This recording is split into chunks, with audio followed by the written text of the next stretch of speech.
ఫ్యూచర్‌లో వచ్చే 'ప్రభాస్' గారి movies 'Raja Saab' and 'Prabhas Hanu' movie and next 'Spirit' ఈ 3 మూవీస్ యొక్క అప్డేట్స్ అయితే వచ్చాయి. అండ్ వాటి అప్డేట్స్ ఏంటో చూద్దాం. అందులో ముందు 'రాజాసాబ్' మూవీ ఆల్మోస్ట్ షూటింగ్ మొత్తం ఎండ్ అయిపోయిందంట. కంప్లీట్ చేశారంట. కాకపోతే ఇంకా కొన్ని సాంగ్స్ షూటింగ్స్ అయితే పెండింగ్‌లో ఉన్నాయంట. అవి మాత్రం కంప్లీట్ చేసేస్తే షూటింగ్ అయితే మొత్తం కంప్లీట్ అయిపోతుందని చెప్తున్నారు. అండ్ నెక్స్ట్ 'ప్రభాస్ హను' గారి ఫిలిం ఆల్రెడీ 50% షూట్ అయితే కంప్లీట్ చేసుకుంది. అండ్ మిగతా షెడ్యూల్స్ కూడా కంటిన్యూయస్‌గా జరుగుతూనే ఉన్నాయి. అండ్ మరి ఫ్యూచర్‌లో ఇంకా ఎంత షూటింగ్ తొందరగా కంప్లీట్ చేస్తారో చూడాలి. నెక్స్ట్ ఇయర్ రిలీజ్ అనుకుంటున్నారు. మరి రిలీజ్ అవుతుందో లేదో చూడాలి. And next most awaited 'spirit' ఈ మూవీ షూటింగ్ అప్డేట్ వచ్చింది.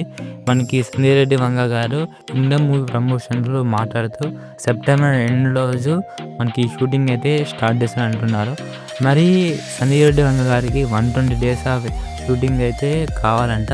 అండ్ అందులో 'ప్రభాస్' గారికి 90 డేస్ ప్లస్ షూటింగ్ అయితే ఉంటుందంట. మిగతా అంతా మనకి 'ప్రభాస్' గారు సంజయ్ రెడ్డి వంగ గారు వర్క్షాప్ చేయాలంట. అండ్ ఇవంతా కంప్లీట్ అయిన తర్వాత మనకి ఒక 'స్పిరిట్' షూటింగ్ అయితే కంప్లీట్ అయిపోతుంది. అండ్ నాకు తెలిసి ప్రాబబ్లీ 2027లో ఈ మూవీ అయితే రిలీజ్ కావచ్చు. 120 డేస్ ఆఫ్ షూటింగ్ అంటే జనవరి కల్లా షూటింగ్ అయిపోతుంది. ఇక ఫిబ్రవరి తర్వాతే పోస్ట్ ప్రొడక్షన్ అయితే స్టార్ట్ చేయొచ్చు అనుకోవచ్చు. అండ్ ఇక ఎలాగో నాకు తెలిసి మళ్ళీ 2027 ఎండింగ్లో అయినా లేకపోతే మిడ్లో అయినా రిలీజ్ కావచ్చు. మరి ఈ మూవీస్లో మీలో మోస్ట్ అవైటెడ్ మూవీ ఏందో కామెంట్స్లో కామెంట్ చేయండి. మరి ఇలాంటి మోటివేటివ్ వీడియోస్ కోసం మన ఛానల్ సబ్స్క్రైబ్ చేసుకోండి. అండ్ పక్కన బెల్ ఐకాన్ ఆన్లో పెట్టుకోండి.